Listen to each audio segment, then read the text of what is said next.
O sistema socioeducativo do Rio Grande do Norte passou por uma reestruturação nos últimos anos, inclusive por determinação judicial. Um dos responsáveis por esse trabalho de reestruturação, o presidente da Fundac, Ricardo Cabral, meu convidado nesta segunda-feira. Bom dia. Aliás, bom dia não, boa tarde, Ricardo. Boa tarde, hoje. Boa tarde, telespectador da Banda Natal. Essa reestruturação, determinada pela Justiça, está sendo concluída agora, nesse final de ano, né? Isso. Ela foi decretada em março de 2014, porque até então era considerado o pior serviço socioeducativo do Brasil. E hoje, graças a um trabalho muito duro, árduo, e hoje a gente consegue ser referência nacional nisso. Há uma determinação, há um acordo judicial em cumprimento de sentença que deve ser concluída agora em 31 de dezembro de 2018. Como tudo começou e o que é que você e sua equipe encontraram em março de 2014? Em março de 2014, quem foi nomeada interventora na época foi a doutora Kalina Leite, delegada de polícia. Que foi secretária de Defesa Social e Segurança, né? Isso, já em 2015. E na época ela me convidou e eu assumi a direção administrativa e a financeira. Então nós trabalhamos esses 9 meses, fizemos um levantamento. Era um caos, faltava absolutamente tudo, nada funcionava. Faltava de alimentação a estrutura, carro, combustível, tudo. Além de um quadro de servidores já com mais de 90% em vias de se aposentar. Tanto que algumas pessoas do sistema chegou a cogitar de simplesmente o fechamento e criar uma nova instituição. O SEDUC Pitimbu, que estava sendo construído, chegou a ser fechado. Interditado. Né? Interditado, né? Que há de se frisar que é o único da região metropolitana. A clientela maior é da região metropolitana. Então, você vê o caos. Tinha adolescente que cometia um ato infracional grave pela manhã e ia dormir à noite porque não tinha vaga, não tinha nada. E hoje a gente tem, todas as vagas estão liberadas. No Pitimbu a gente ainda tem uma reserva de vagas, porque a gente está abrindo gradativamente por precaução. São 72, hoje nós temos 56, mas que hoje está atendendo perfeitamente. Ô, Ricardo, são quantos centros educacionais? Né? A gente fala SEDUC, que a sigla é conhecida, mas quantos centros educacionais a Fundac cuida? Porque existe masculino e feminino e 3 medidas diferentes, que é o semi-liberdade, a internação provisória e a internação já depois da sentença. Nós encontramos 4 funcionando parcialmente e hoje nós temos 10 em todo o estado. 3 em Mossoró, 1 em Parnamirim, 4 em Natal e 1 em Caicó. Estão funcionando bem? Todos. Na sua plenitude? Com plenitude, com quadro de servidores. Só esse ano nós contratamos 340 novos servidores temporários. Nós não tínhamos, hoje tem, por exemplo, o quadro completo de socioeducadores e equipe técnicas, que são formadas por psicólogo, pedagogo e assistente social. Em todas as unidades nós temos essas equipes completas. Você estava lutando até por concurso, né? Para reforçar esse efetivo da Fundac. Né? Exatamente, porque o concurso, a competência é da Secretaria de Administração do Governo do Estado, né? O secretário, tem conhecimento disso, certamente ele vai cumprir, que ele é um secretário competente, mas ele tem até o dia 31 de dezembro desse mês para lançar o edital. Isso está no acordo judicial, o governo tem que lançar o edital. Logicamente, o concurso seria o próximo ano. O pedido de intervenção foi do Ministério Público, né? Isso. A Justiça determinou ao longo do tempo, foi prorrogado. Conta pra gente todo esse 2013, né, o Ministério Público, através da 21ª Promotoria, entrou com ação civil pública e, na época, a segunda vara, que eu presidida na época o doutor Homero Leste, que conhecia e conhece bem o sistema, ele atendeu o pedido de intervenção e daí foi determinada a então governadora, na época, de frisar que isso foi... Antes do governo de Robson. Antes do governo de Robson. A governadora era Rosalba. Rosalba Ciarline. Essa interdição se deu no governo dela ainda, março de 2014. E daí começou esse trabalho. Uma das coisas mais importantes que foi concluída já agora, nesse ano, foi o plano de cargos, carreira e remuneração dos servidores. Então, isso já foi aprovado, foi implantado esse ano de 2018. Antes, o que reinava, Ricardo, era desmotivação. Né? Total. Falta de tudo, falta de... Você tem uma ideia, no governo passado, se eu não me engano, teve 6 presidentes, quer dizer, alguns entravam... No governo passado. Nesse governo a gente teve o apoio do governador Robson e a coisa fluiu bem. Qual é eu vou falar, clientela, que eu não sei se o termo é esse, mas de jovens educandos lá? Nós temos hoje 314 vagas, né? Nós encontramos com... Todo o sistema. Todo o sistema, encontramos, tinha 70, como eu disse, sem colchão, sem papel higiênico, sem alimentação, sem estrutura nenhuma. Hoje nós temos 300 vagas. Temos ter internado hoje por volta de 250, que é uma rotatividade muito grande, infelizmente, nessa... As fugas e atos de violência, às vezes até de morte, eram recorrentes, frequentes no noticiário. Isso. Como é que a coisa está hoje? Só para você ter uma ideia, um dado interessante. O SEDUC Mossoró, em 2013, teve 253 fugas. Isso com 20 e poucos adolescentes, 20 e poucas vagas. Hoje nós temos a plenitude, 48. Esse ano houve uma única fuga com 3 adolescentes, 2 deles recapturados em menos de 24 horas, o que não é considerado fuga. Se ele é pego até 24 horas, tanto é que a gente, com a implantação da central de vagas, a central de vagas segura por 24 horas aquela vaga. Se ele é recapturado, ele volta, então não é considerado fuga. Estes jovens, adolescentes, cometeram crimes e um dos principais objetivos desse trabalho é ressocializá-los, né? Isso. E fazer com que eles encontrem um caminho até longe do crime. Isso. Como fazer isso num ambiente que não é dos melhores? Esse é o maior desafio e a finalidade do nosso trabalho. Não adianta simplesmente há um cometimento de um ato infracional, você pegar, trancafiar o menino, passou aquele período, ele voltar para o mesmo ambiente se não aprendeu nada, se não foi feito nenhum trabalho com ele. Hoje, graças a Deus, nós temos, só a título de exemplo, nós temos um convênio com a Fundação Zé Augusto, em que são ofertadas mais de 30 oficinas para eles. Pintura, música, teatro, dança, grafite, cinema, são 30 oficinas. Nós temos um convênio com o Sistema S, que deve estar sendo renovado agora. Agora, esse mês terminou, por exemplo, um curso de garçom para os meninos do SEDUC Pitimbu. Foi um sucesso. O mais interessante, temos com as igrejas, tanto evangélicas como católicas, as igrejas fazem um trabalho de acompanhamento espiritual, finais de semana, tocam violão com eles, jogam futebol. Informática, nós temos escola própria dentro, mas também a gente fez já com o Pronatec.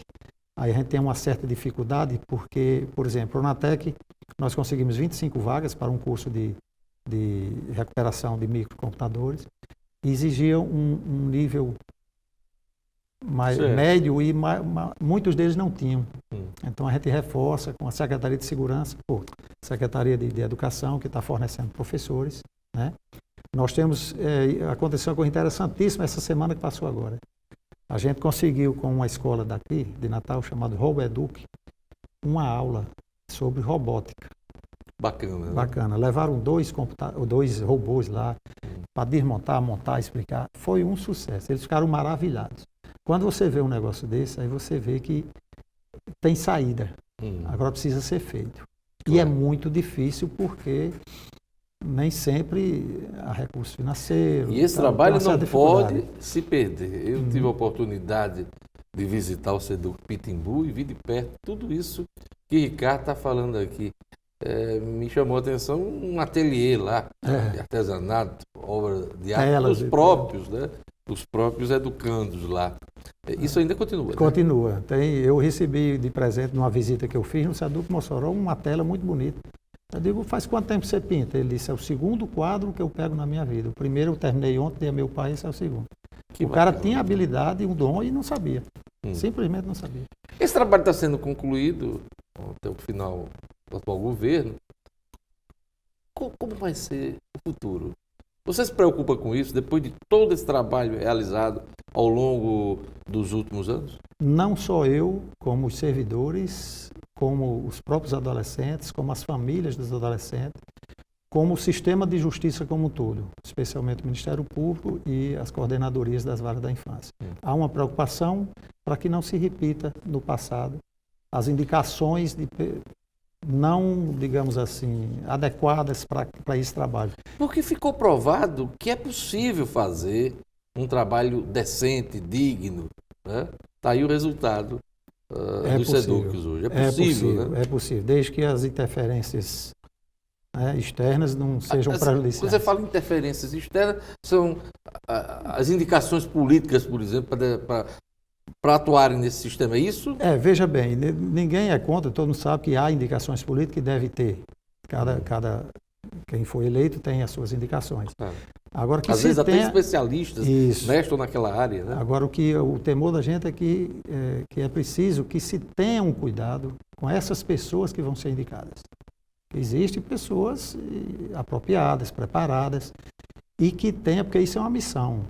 Você tem uma ideia, é uma atividade que são 24 horas por dia. Nós temos quase 300 adolescentes sob nossa custódia, para a gente alimentar, educar, profissionalizar, proteger. Então, a turma está ocupada, mas ao mesmo tempo há o clima de tensão, né? E que tudo dê certo o tempo todo, né?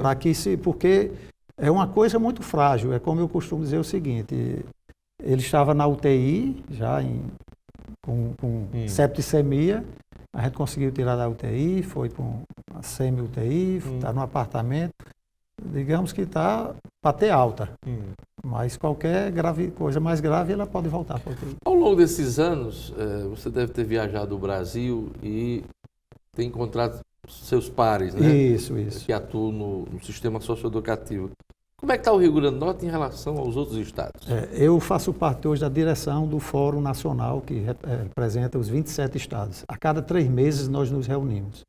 Infelizmente, nesse mês de setembro, que é sempre março, junho, setembro e dezembro. Setembro não houve por causa da campanha política, que muitos dos estados, as pessoas trabalham, sei lá. Então, o próximo é agora, primeira semana de novembro, agora em Brasília. Eu diria que não existe nenhum estado que você diga, esse é perfeito. Não existe. Mas existe sucesso em algumas atividades isoladas, e eu diria que nós temos hoje um número maior dessas atividades bem-sucedidas. Depois do Rio Grande do Norte, que você conhece, quem é que está bem e avançou? O Rio Grande do Sul está muito bem, Rio Grande do Sul. Só que o orçamento do Rio Grande do Sul é 10 vezes maior que o nosso. E o número de adolescentes lá é 3 vezes e meia, 1.100. Qual é o nosso aqui? Eu pergunto isso porque é importante. O orçamento com a intervenção, ele teve que ser cumprido. Isso. Se não tivesse a intervenção, ia ficar a critério do gestor, do governador, e às vezes contingencia, né? Isso. Me corrija se eu estiver errado. É verdade. Mas assim, qual o tamanho do orçamento aqui no Rio Grande do Norte? Ainda é insuficiente. Você tem uma ideia? Com todas essas dificuldades, com poucas vagas, o orçamento de 2013 praticamente foi o de 2016. Custeio 10 milhões. Mesmo com inflação, mesmo com aumento 5 vezes foi. E a gente conseguiu, salário, né? E a gente conseguiu. Hoje eu brigo por diário, eu brigo por viagem, eu brigo por tudo. Por exemplo, só tem viagem desde que não seja, só são autorizadas automaticamente aquelas audiências, o judiciário de audiência que tem adolescentes de comarcas do interior. Então a gente tem que levar. Você tem uma ideia, cada audiência de um adolescente desse tem que ir um motorista, um assistente social e um policial, que é quem faz a segurança externa, um policial militar, e um sócio-educador. Então, são 4 servidores para levar um carro com combustível para levar. Tem dia de a gente ter 20 audiências em comarcas diferentes. Só para recapitular, quer dizer, a intervenção ela foi prorrogada, mas o prazo final é agora 31 de dezembro. De 18. Né? Exatamente. De 18. Exatamente. E aí, a partir do ano que vem, fica a cargo do gestor, do próximo governador, ou Carlos Eduardo, ou Fátima Bezerra. Exatamente. Né? Exatamente. Então, essa expectativa.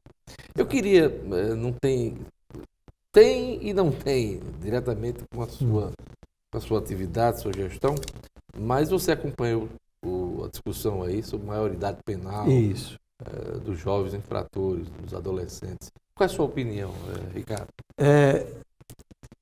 Quando a gente está fora desse sistema, todo mundo é a favor da diminuição. Quando você começa a conhecer a realidade desses adolescentes, você muda de opinião. Outro dia eu discuti com uma pessoa esclarecida, bem nascido, disse, eles optaram por isso. Eu digo, o lê do engano. O jovem, né? O adolescente. A maioria deles, a grande maioria, não teve opção disso. Muitos dos municípios, o serviço social não acompanham muito desse menino. Não deu perspectiva, não deu alternativa. Isso. Os municípios, é isso que eu disse, teve uma reunião com esses novos juízes que entraram no ano passado. Eu digo que vocês olhem as prefeituras, fiscalizem esse trabalho da assistência do serviço social dos municípios. Eu conheci um município aqui perto, tinha adolescentes morando em lixão, enquanto que tinha vaga em escola. Então, esse trabalho precisa ser feito de lá, tirar esse menino do lixão, botar dentro da escola e fazer um trabalho de assistente social. Ao contrário da socioeducação, que não tem um fundo, o serviço social tem. Tirando aqueles mais perigosos, né? Aqueles que às vezes não tem até como resolver, mas assim, pela sua experiência ao longo desses últimos anos, existe a esperança por parte desses meninos, dessas meninas? Existe. Eu tenho um caso em Mossoró recente, foi do SEDUC Mossoró. Ele passou esse ano no Enem da UERN, uma universidade pública que é disputadíssima. Inclusive recebi uma carta, fiquei até emocionado, da mãe dele, agradecendo que graças ao trabalho que a gente desenvolveu com ele, estudante da UERN. Eu perguntei até que não podia divulgar para o menino, sei lá, de repente alguém criar algum. Aí ela disse, não, se você quiser divulgar, eu divulguei sem o nome dele. São exemplos como esse que nos enchem de esperança, né? É como o doutor Zé Danda disse, basta um, se a gente conseguir um, a gente avança. Porque já conseguiu. A gente avança. Eu queria agradecer a presença de Ricardo Cabral, meu amigo, presidente da Fundac. Hoje Fundase. Fundase agora, já reestruturada, né? Mudou o nome. Então, Fundase. Fundação de Atendimento Socioeducativo. E eu queria agradecer a presença dele, quer dizer, agradecer e parabenizar a ele e toda a equipe. Claro que não foi só ele que fez isso, não. Existe toda uma equipe e até uma determinação do governo, né, de fazer. De contribuiu. Isso, exatamente. Parabéns a todo mundo. Obrigado, Ricardo. Eu que agradeço.